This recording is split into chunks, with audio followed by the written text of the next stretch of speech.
ان 10 دنوں میں عید کا دن بھی آتا ہے جو حاجیوں کے لیے بھی ہے اور ہم سب کے لیے بھی. یعنی آپ خود دیکھ رہے ہیں کہ ان 10 دنوں کے اندر کتنا کچھ اکٹھا ہو گیا. عقبہ بن عامر سے روایت ہے، وہ کہتے ہیں کہ رسول اللہ صلی اللہ علیہ وسلم نے فرمایا، یوم عرفہ، یوم نحر یعنی 10ویں ذوالحجہ قربانی کا دن، اور ایام تشریق یعنی 10ویں کے بعد کی جو عید کے 2 دن اور ہوتے ہیں. ایام تشریق ہم اہل اسلام کے عید کے ایام ہیں، یہ کھانے اور پینے کے دن ہیں.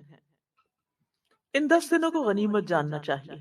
جو لوگ تو حج پہ جا رہے ہیں بہت ہی خوش قسمت ہیں کہ وہ اپنے یہ 10 دن وہاں خوب خوب عبادت کریں گے، کیونکہ وہاں تو کوئی اور کام نہیں ہوتا سوائے آرام کرنے کے اور عبادت کرنے کے.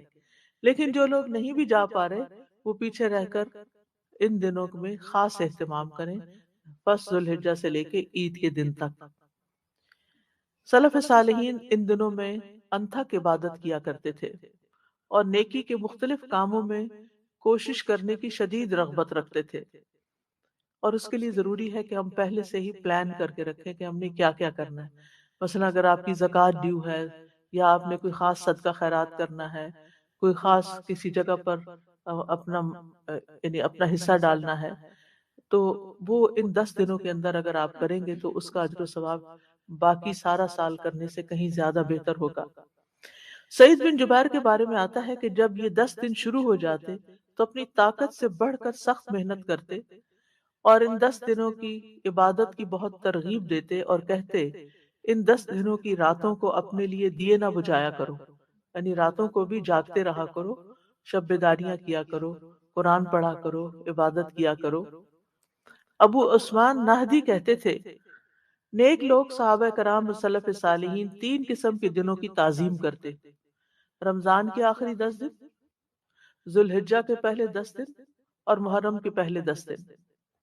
ان دنوں کو اللہ کی اطاعت اور تقرب سے آباد کرنا چاہیے، یعنی زیادہ سے زیادہ نیک اعمال کرنے کے لیے اپنے آپ کو تیار کر لینا چاہیے. الحمدللہ رمضان میں ہم محنت کرتے ہیں اور اپنے نفسوں میں قوت اور چستی بھی پاتے ہیں، لیکن جب یہ 10 دن آتے ہیں تو ہم کمزوری دکھاتے ہیں اور پورا خیال نہیں کرتے، سست پڑ جاتے ہیں. حالانکہ یہ 10 دن رمضان کے دنوں سے زیادہ عظیم ہے، رمضان کی راتوں سے نہیں، دنوں سے زیادہ عظیم ہے، اور ان میں کیے جانے والے اعمال اللہ کو زیادہ محبوب ہیں اور اللہ کے ہاں زیادہ افضل ہیں. اور جو دل کی خوشی سے نیکی کرے تو اللہ تعالیٰ کو وہ سب معلوم ہے. وَمَن تَطَوَّعَ خَيْرًا فَإِنَّ اللَّهَ بِهِ فَإِنَّ اللَّهَ شَاكِرٌ عَلِيمٌ. اور جو کوئی خوشی سے نیکی کرے تو بے شک اللہ تعالیٰ قدردان ہے، سب کچھ جاننے والا ہے. یعنی اللہ سبحانہ تعالیٰ سے کچھ بھی چھپا ہوا نہیں، اور جو بھی نیکی کرے گا اللہ سبحانہ تعالیٰ اس کی نیکی کی قدر کرے گا.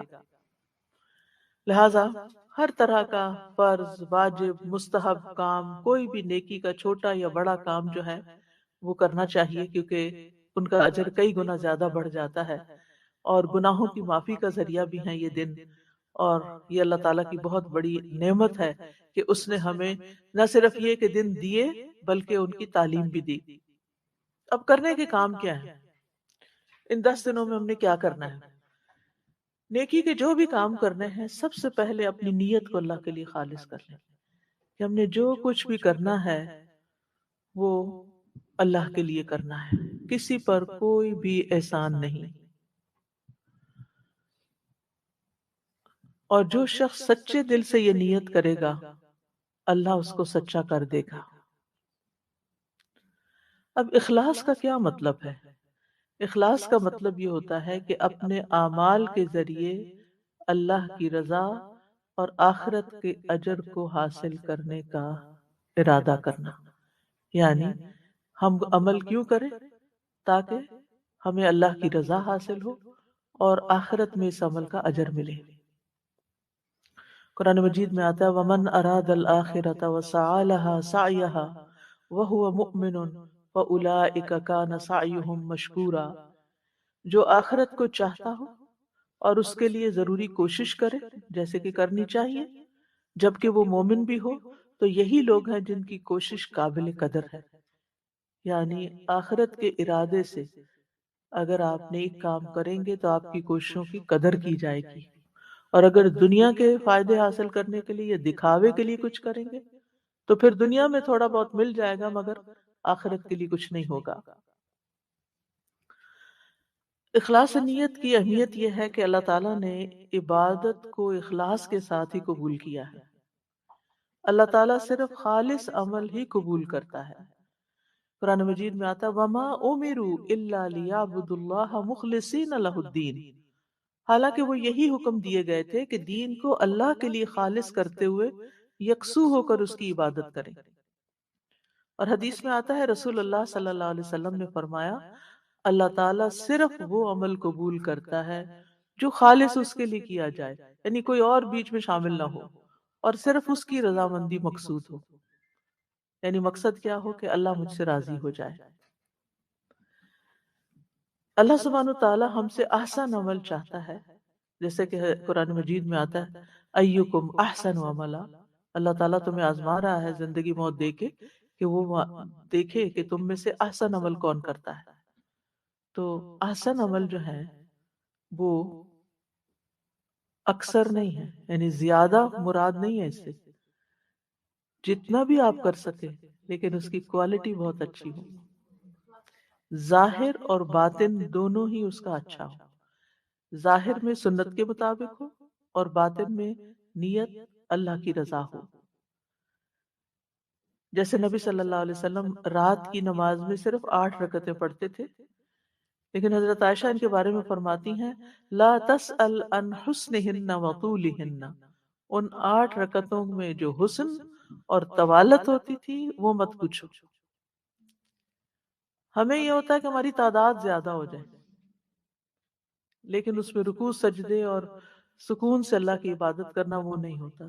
تو جب بھی نماز پڑھیں اس کے اندر خوبصورتی لائیں، اس کا ظاہر کا طریقہ اور انداز بھی درست ہو، اور پھر اس کے ساتھ ساتھ نیت صرف اللہ کی رضا کے لیے ہو، اور ہر نماز کے بعد پھر دعا بھی کرے ربی اعنی علی ذکرک و شکرک و حسن عبادتک، کہ اے میرے رب، اے مجھے میری مدد فرما اپنے ذکر پر، اپنے شکر پر اور خوبصورت عبادت پر۔ ہم سب کو خوبصورتی پسند ہے نا، ہر چیز میں سے ہم کیا چاہتے ہیں اچھی چیز ہمیں ملے۔ جب بھی آپ فروٹ خریدنے جاتے ہیں، آپ سبزی لینے جاتے ہیں، آپ کوئی ڈریس لینے جاتے ہیں، کہیں پر کچھ بھی جب آپ کو کچھ لینا ہو تو آپ اپنے لیے کیا اٹھاتے ہیں؟ جو خوبصورت، جو بہترین ہو۔ تو جب اللہ کو دیتے ہیں، چاہے نماز ہے، چاہے صدقہ ہے، چاہے کچھ بھی، تو اس کو بھی خوبصورت ہونا چاہیے، اس کو بھی بہترین ہونا چاہیے۔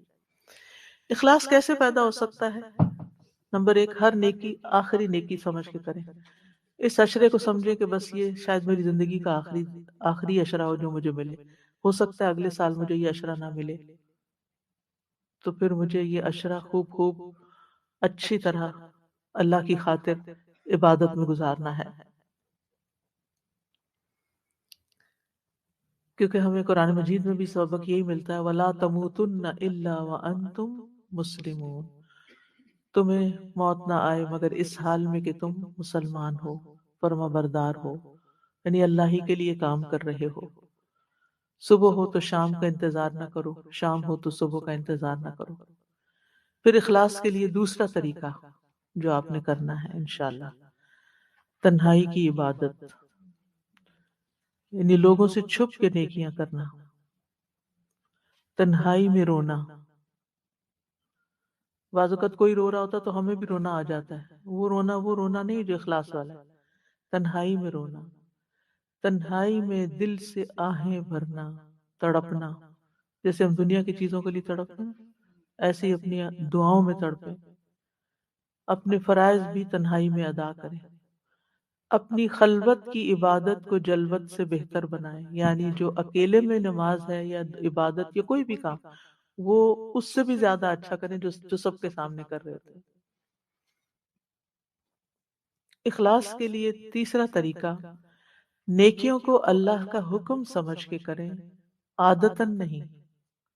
عبادت کو عادت نہ بنا لیں، بلکہ اللہ کی فرما برداری اور اطاعت سمجھ کر، چاہے حقوق اللہ ہو، چاہے حقوق العباد ہو، ہمسائے ہوں، رشتہ دار ہوں، والدین ہوں، اولاد ہوں، استاد ہوں، سب سے حسن سلوک عبادت سمجھ کے کریں۔ کوئی بیمار ہے آپ اس کی عادت کرنے جا رہے ہیں، حتیٰ کہ آپ ایک میسج بھی لکھ رہے ہیں نا، تو اس وقت بھی یہ کہیں کہ میں صرف اللہ کی خاطر حال پوچھ، اس لیے نہیں کہ آج میں پوچھوں تو کل کوئی میرا پوچھے۔ اخلاص کے لیے چوتھا طریقہ کیا ہے کہ ہر قسم کی نیکی کریں، یعنی اگر حج اور عمرہ اللہ کی خوشنودی کے لیے کرتے ہیں، وَأَتِمُّ الْحَجَّ وَالْعُمْرَةَ لِلَّهِ، تو کسی غریب کی مدد، کسی ٹوٹے دل والے کی دل جوئی، کسی بیمار کی عیادت، ان سب کو بھی اللہ کی خوشنودی حاصل کرنے کا ذریعہ بنائیں، یہ بھی اللہ ہی کی خاطر کریں۔ پھر ہر طرح کی نیکیاں، چھوٹی بھی اور بڑی بھی، صرف یعنی جب اشرا آ رہا ہے تو اس کا مطلب نہیں کہ بڑی بڑی نیکیوں کے بارے میں ہم سوچ لیں اور چھوٹے کاموں کو بھلا دیں۔ حدیث میں آتا ہے لا تحتقرن من المعروف شیئا، نیکی میں سے کسی بھی کام کو حقیر مت سمجھیں۔ ہمہ جہت نیکیاں، جہاں جہاں جو موقع مل جائے، جو اپرچونٹی ملے۔ قیمتی ترین دن ہے، وقت کا ویسے بھی ہمیں احساس ہونا چاہیے کہ اپنے وقت کو فضول چیزوں میں ضائع نہ کریں، لیکن ان دنوں میں تو ذرا اور بھی کانشیس ہونا ہے۔ یہ دن جو ہوتا ہے جیسے رمضان کا مہینہ ہے، یہ دن ہے، یہ ہماری تربیت کے لیے آتے ہیں۔ جب ہم ڈھیلے ہو جاتے ہیں نا تو پھر دوبارہ سے ہمیں ٹریک پہ لایا جاتا ہے۔ اب مثال کے طور پر اگر آپ قرآن پڑھ رہے تھے، پڑھتے پڑھتے آپ کو نیند آنے لگی، تو اب یہ نہیں کہ آپ اپنا سیل فون کھول کے ڈرامہ دیکھنا شروع کر دیں کہ میں تھوڑا سا ریلیکس ہو جاؤں، میری بوریت دور ہو جائے، ہاں؟ بلکہ آپ وہاں سے اٹھ جائیں، تھوڑا سا چل پھر کے اللہ کا ذکر کر لیں، کوئی اور گھر کا کام کر لیں، کوئی صفائی کر لیں، کوئی کچھ کر لیں، یعنی کسی کی خدمت کر دیں، کوئی کچھ جو کرنے کے کام وہ کر کے پھر دوبارہ آ کے پڑھنا شروع کر دیں۔ کیونکہ اکثر ایسے ہوتا ہے جب ہم پڑھ رہے ہوتے ہیں تو ہم تھوڑا سا تھک جاتے ہیں، آنکھیں تھک جاتی ہیں، خود تھک جاتے ہیں، پھر نیند آنے لگتی ہے، تو پھر انسان سوچتا ہے کہ چلو کوئی ایسا کام کرو کہ نیند چلی جائے۔ تو وہ جو ایسا کام کرو کہ نیند چلی جائے، اس میں بھی وہ کام سوچے کہ جو خیر کا کام ہے اور بھلائی کا کام ہے، نہ کہ پہلی نیکی کو مٹانے والا کام۔ میں جب یونیورسٹی میں تھی تو خود ہی اپنے کپڑے دھونے ہوتے تھے اور سارے کام خود کرنے ہوتے تھے، تو میں اپنے کاموں کو اس طرح جمع رکھتی تھی اپنی پڑھائی کے ارد گرد کہ پڑھتی رہتی تھی، جس وقت میں سمجھتی تھی میں تھوڑی سی تھک گئی ہوں، بور ہو رہی ہوں، تو اٹھ کے جا کے کپڑے بھگو کے آ جاتی تھی، دھوتی نہیں تھی، صرف بھگو دیتی تھی۔ اتنے پانی میں ہاتھ شاتھ ڈالے، ادھر ادھر برتن چیز اٹھائی رکھی کیا، تو نیند بھاگ گئی، پھر پڑھنا شروع کر دیا، پھر تھوڑا سا وہ سستی آنے لگی تو پھر جا کے ان کو مل کے رکھ دیا، پھر دوبارہ تو میں صرف بریکس میں، کیونکہ وہ میرا پرائم ٹائم جو ہے وہ کپڑے دھونے میں نہیں لگے بلکہ وہ پڑھنے میں لگے، اور یہ وقفوں میں فرصت، یعنی اپنی تھکاوٹ دور کرنے، پڑھائی کی تھکاوٹ دور کرنے کے لیے وہ کام کر لیں۔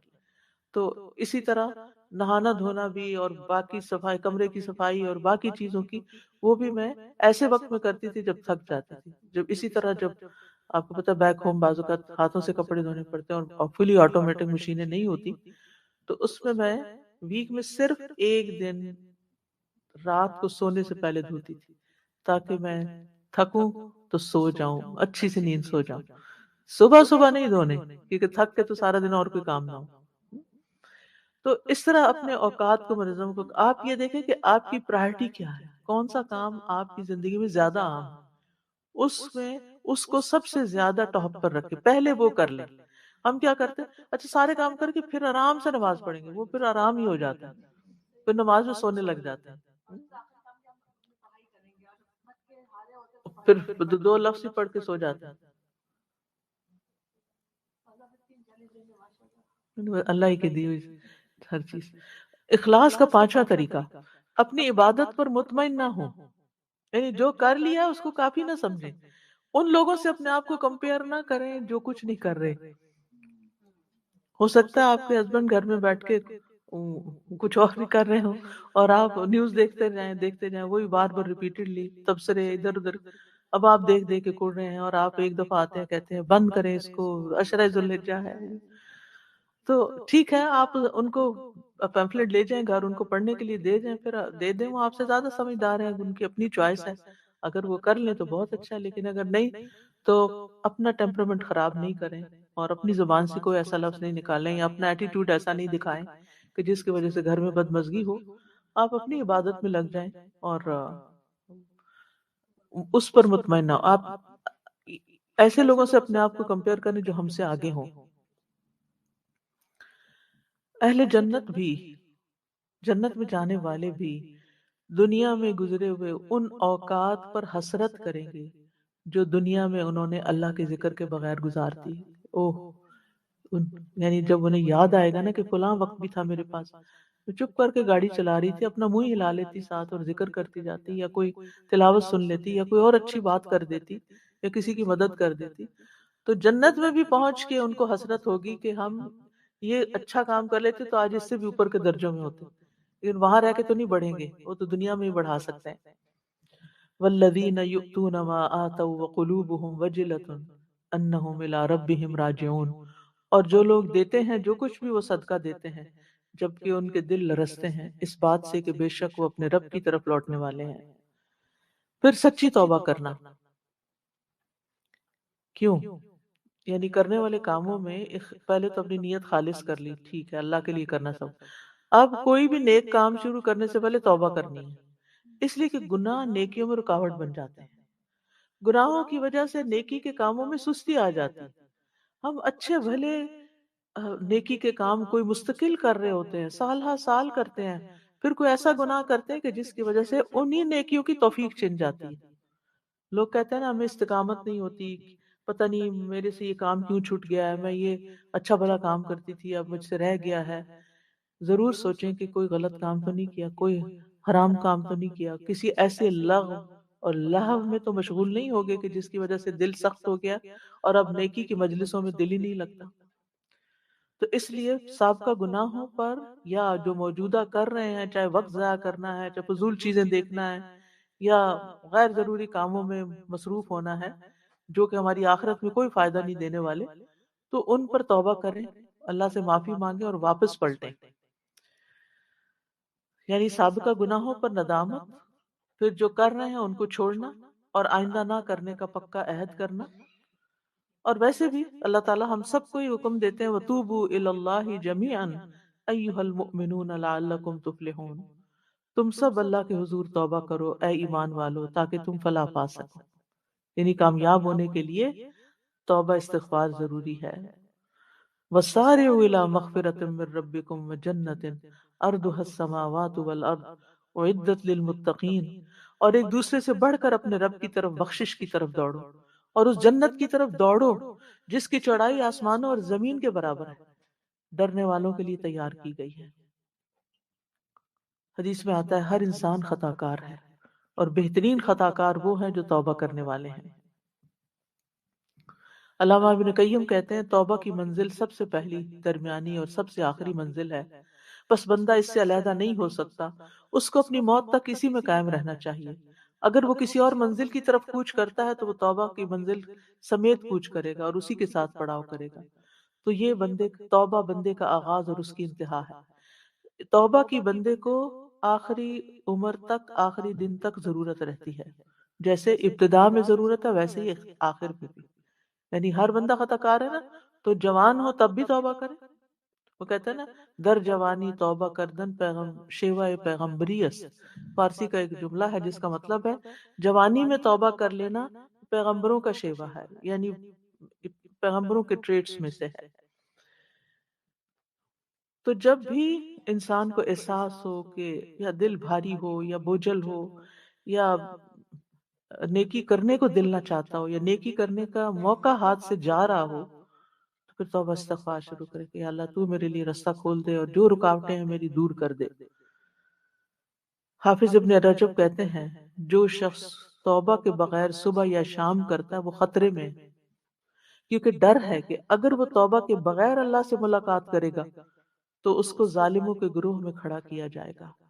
اللہ تعالیٰ کا فرمان ہے وَمَن لَّمْ يَتُبْ فَأُولَٰئِكَ هُمُ الظَّالِمُونَ، جو توبہ نہ کرے وہی ظالم لوگ ہیں، جو توبہ نہ کرے وہ ظالم ہے، یعنی اپنی جانوں پہ ظلم کرنے والے ہیں۔ پھر ان 10 دنوں میں محنت کرنے کا عزم و ارادہ کرنا ہے۔ پہلی چیز اخلاص، دوسری چیز توبہ استغفار، تیسری چیز محنت کرنی ہے۔ یعنی اپنے آپ کو مزید تھکانا ہے، جو کر رہے ہیں نا اس کو کافی نہیں سمجھنا، ایک اور قدم آگے جانا ہے۔ اور جو شخص محنت کا ارادہ کرے گا اللہ تعالیٰ اس کو ضرور رستہ دکھائے گا کہ اسے کیا کرنا ہے۔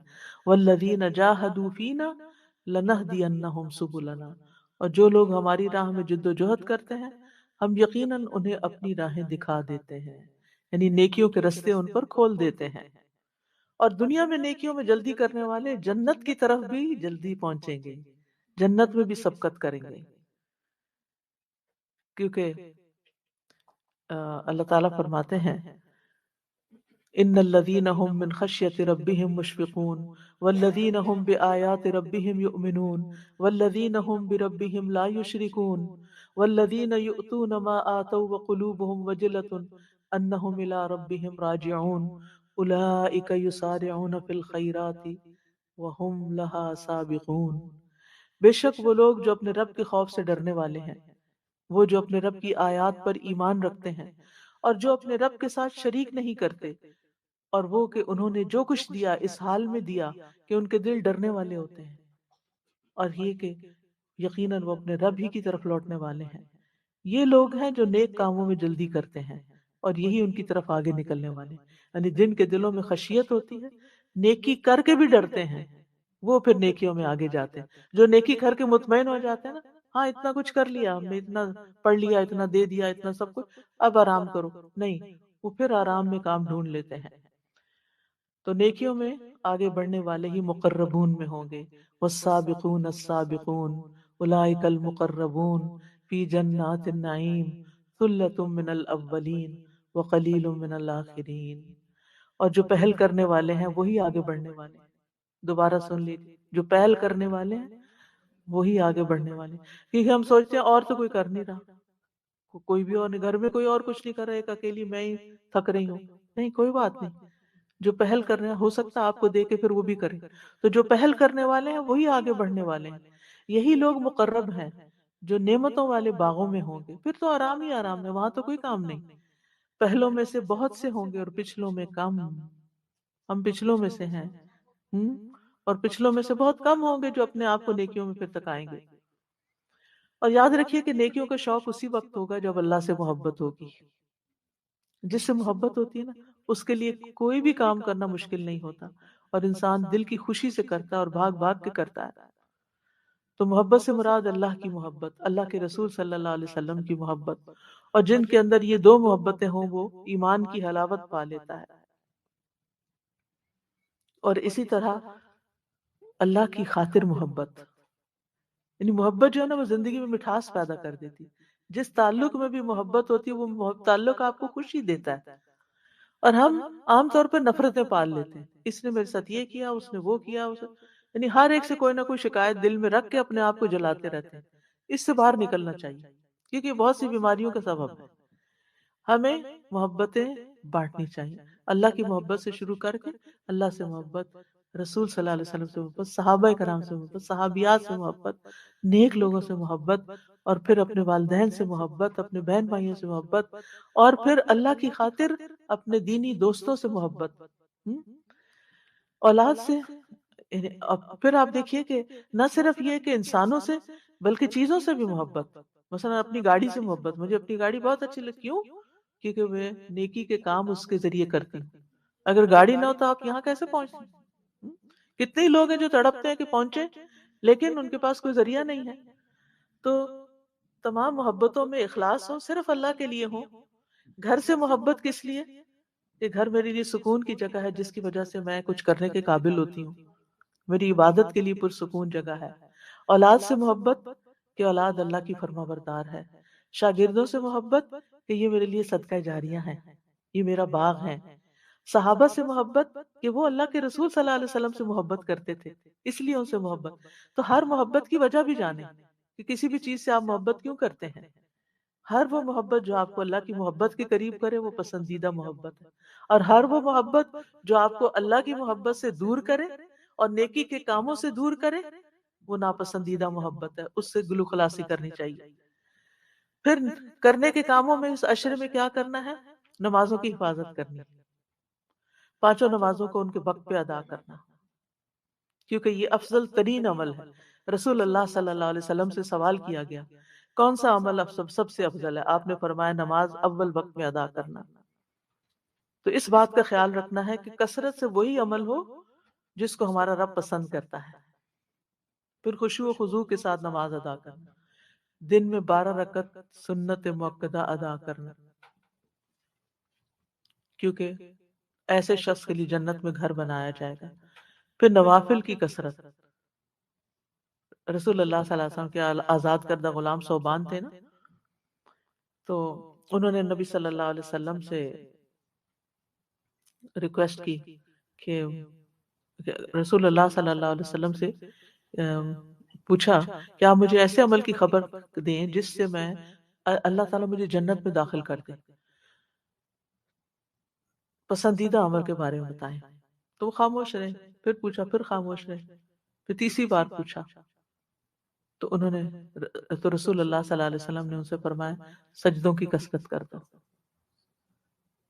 جب بھی تم میں سے کوئی سجدہ کرتا ہے تو اللہ تعالیٰ اس سجدے کے سبب تمہارا ایک درجہ بڑھا دیتا ہے، اللہ کا قرب حاصل ہوتا ہے اور اس کے ذریعے تمہاری خطا مٹا دیتا ہے۔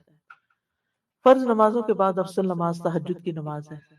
آئی نو کہ آج راتیں چھوٹی ہیں لیکن پھر بھی کوشش کرنی ہے کہ اٹھ سکیں، اور اگر نہیں اٹھ سکتے تو رات کو عشاء کی نماز کے بعد ایکسٹرا نوافل پڑھ لیں۔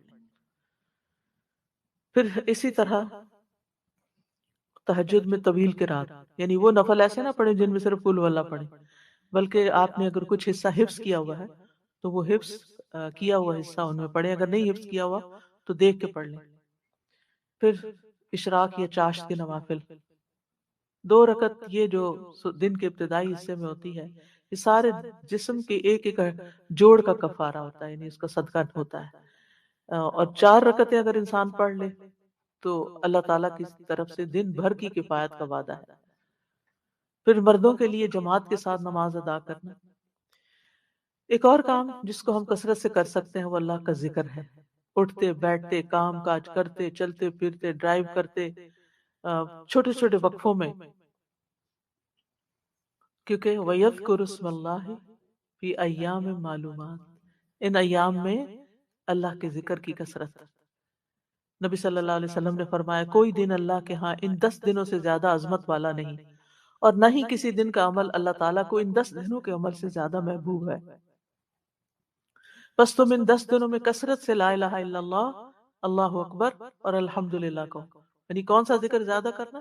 جیسے وہ ایک تسبیح کرتے ہیں نا، سبحان اللہ والحمدللہ ولا الہ الا اللہ واللہ اکبر، اس کی تسبیحات زیادہ کرنی، یعنی یہ خاص ذکر ہے ان دنوں کا۔ نبی صلی اللہ علیہ وسلم نے فرمایا کیا میں تمہیں بہترین عمل نہ بتاؤں جو تمہارے مالک کے نزدیک اچھا اور پاکیزہ ہے، تمہارے درجات کی بلندی کا سبب ہے، سونا چاندی خرچ کرنے سے بہتر ہے، اللہ کی راہ میں جہاد کرتے ہوئے تمہارے کفار کی گردنیں مارنے اور ان کے تمہاری گردنیں مارنے سے بھی افضل ہے۔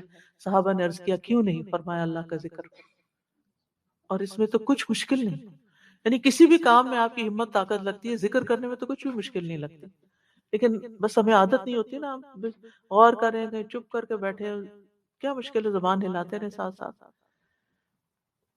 رسول اللہ صلی اللہ علیہ وسلم نے فرمایا بہترین عمل یہ ہے کہ جب تم دنیا سے رخصت ہو تو تمہاری زبان اللہ کے ذکر سے تر ہو، یعنی آپ ہسپتال میں ہیں، آپ بیڈ پہ لیٹے ہوئے ہیں، زبان ہلتی رہے، لیکن یہ انہی کی ہلے گی جو جن کو عام دنوں میں ذکر کی عادت ہو، اور پھر ذکر کرنے والے جو ہیں وہ سب سے سبقت لے جائیں گے، کیونکہ ذکر اللہ اکبر وَلَذِكْرُ اللَّهِ اکبر، کیونکہ اللہ کا ذکر سب سے بڑی چیز ہے۔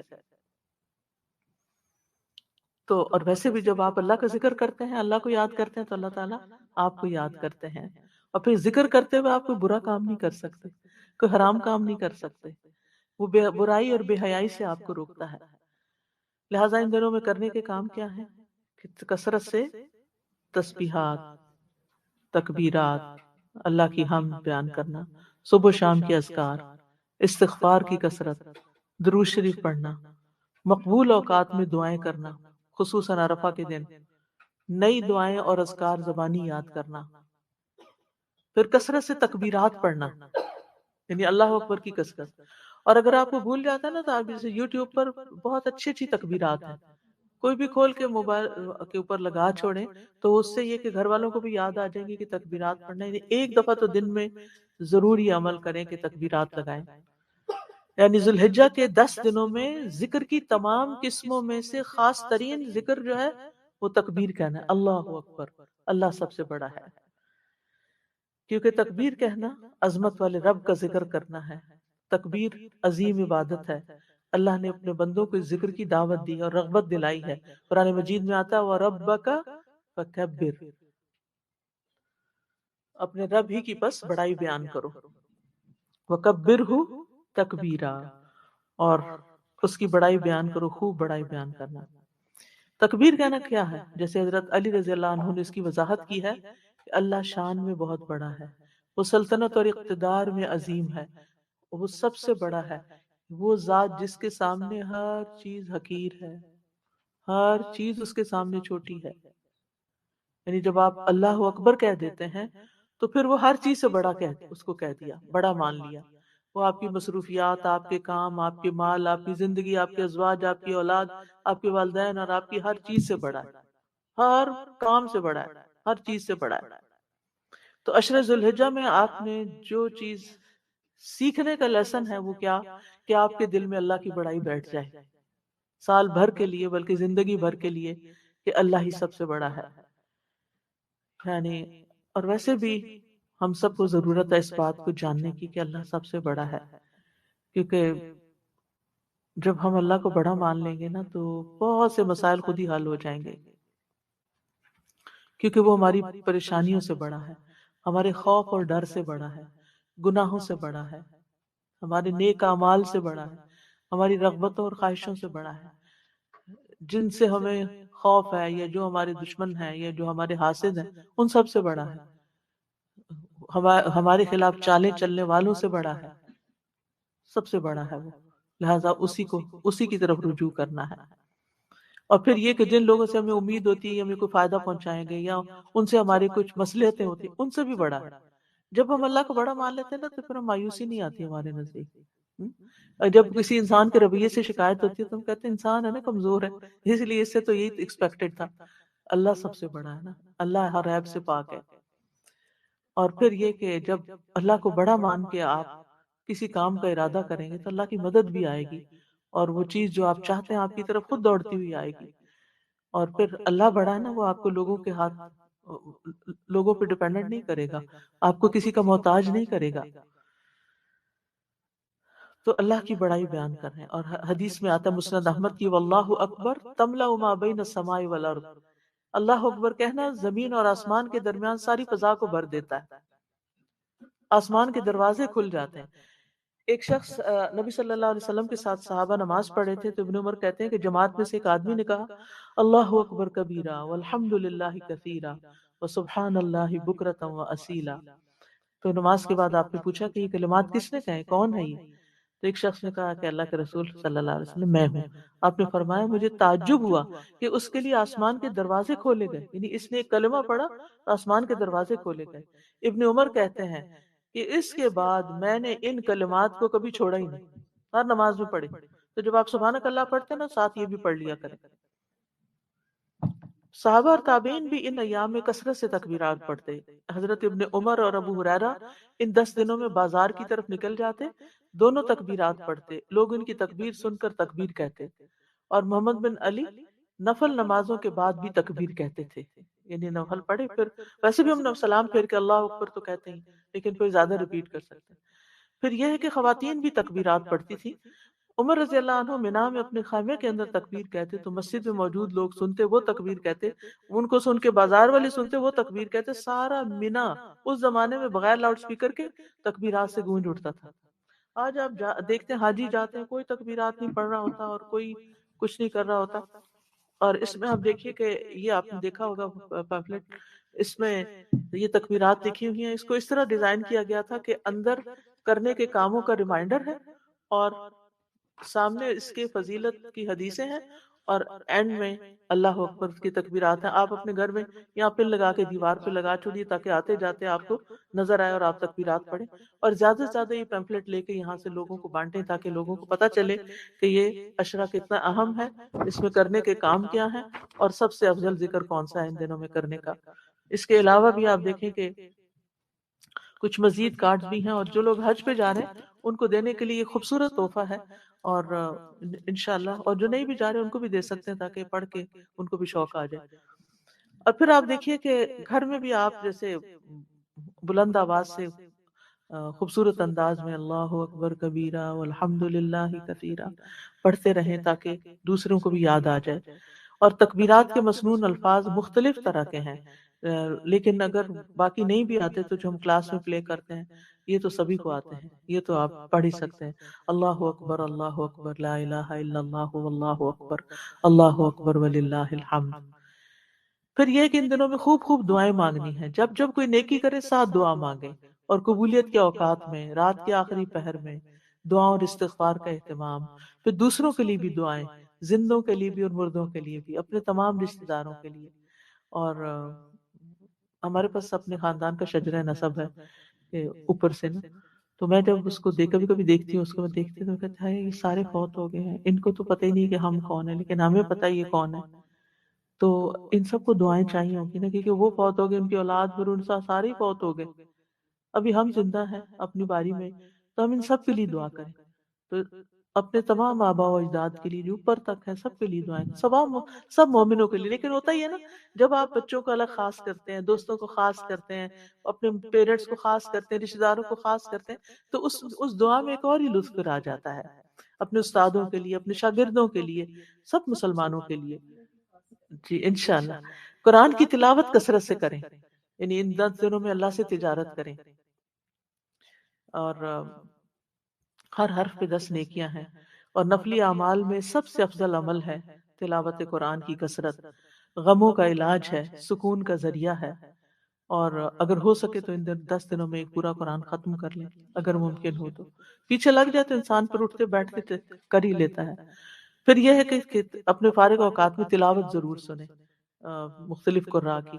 اپنے حفظ کی دہرائی کر لیں، نئی صورتیں کچھ حفظ کر لیں.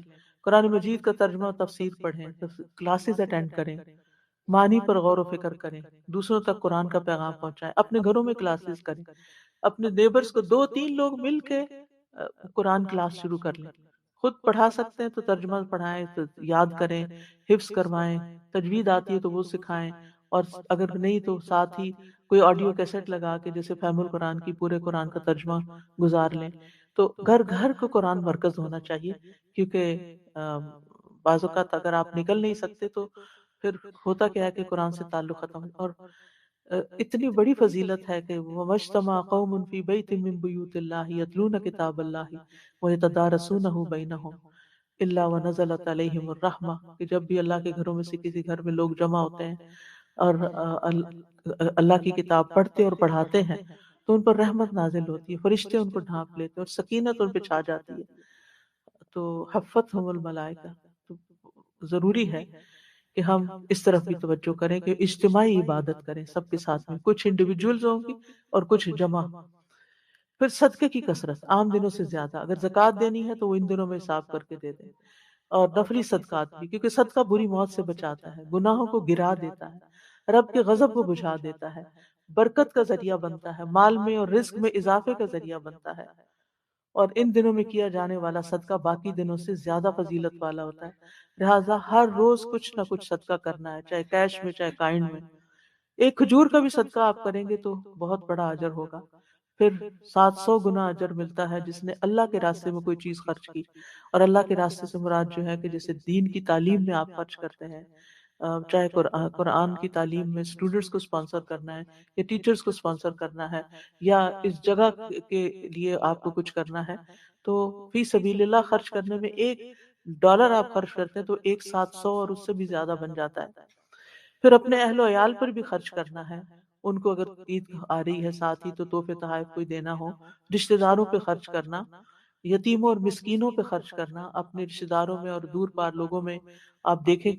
پھر طالب علموں پہ خرچ کرنا، انس بن مالک کہتے ہیں کہ نبی صلی اللہ علیہ وسلم کے زمانے میں دو بھائی تھے، ایک نبی صلی اللہ علیہ وسلم کی خدمت میں آتا اور تعلیم حاصل کرتا، اور دوسرا بھائی کماتا۔ چنانچہ کمانے والے بھائی نے اپنے دوسرے بھائی کے بارے میں نبی صلی اللہ علیہ وسلم سے شکایت کی، تو آپ نے فرمایا شاید کہ تم اس کی وجہ سے ہی رزق دیے جاتے ہو، یعنی یہ مت سوچو کہ جو تعلیم حاصل کر رہا ہے وہ بیکار ہے اور اس کے کرنے کا کوئی کام نہیں، اور تم زیادہ نیکی کر رہے ہو، تو ہو سکتا ہے کہ تم اس پہ خرچ کرتے ہو تو اس کی وجہ سے تمہارے مال میں اضافہ ہے۔ اسی طرح اپنی زائد ضرورت چیزیں جو ایکسٹرا ہیں وہ بھی گھر سے آپ نکال سکتے ہیں۔ پھر روزے رکھنا، اور خصوصاً 9 ذی الحجہ کا روزہ رکھنا، یوم عرفہ کا روزہ، کیونکہ نبی صلی اللہ علیہ وسلم نے فرمایا میں اللہ سے امید کرتا ہوں کہ وہ گزشتہ ایک سال اور آئندہ ایک سال کے گناہوں کا کفارہ ہو جائے گا۔ زیادہ سے زیادہ نفلی روزے، جو تو 9 دن کے پورے روزے رکھ سکتے ہیں وہ سارے ہی رکھ لیں، اور جن کو نہیں تو وہ منڈے تھرسڈے کا روزہ رکھ لیں، یا اگر قضا روزے آپ کے رہتے ہیں اور رمضان میں پورے نہیں ہوئے تو وہ آپ رکھ سکتے ہیں۔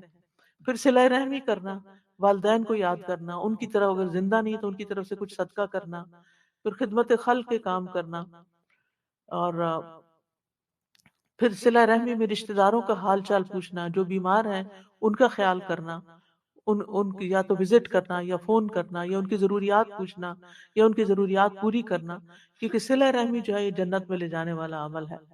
نبی صلی اللہ علیہ وسلم نے فرمایا سلام پھیلاؤ، اچھی گفتگو کرو، صلہ رحمی کرو، یعنی رشتہ داروں سے جوڑ کے رکھو، اور راتوں کو جب لوگ سو رہے ہوں تو قیام کرو، تم سلامتی کے ساتھ جنت میں داخل ہو جاؤ گے۔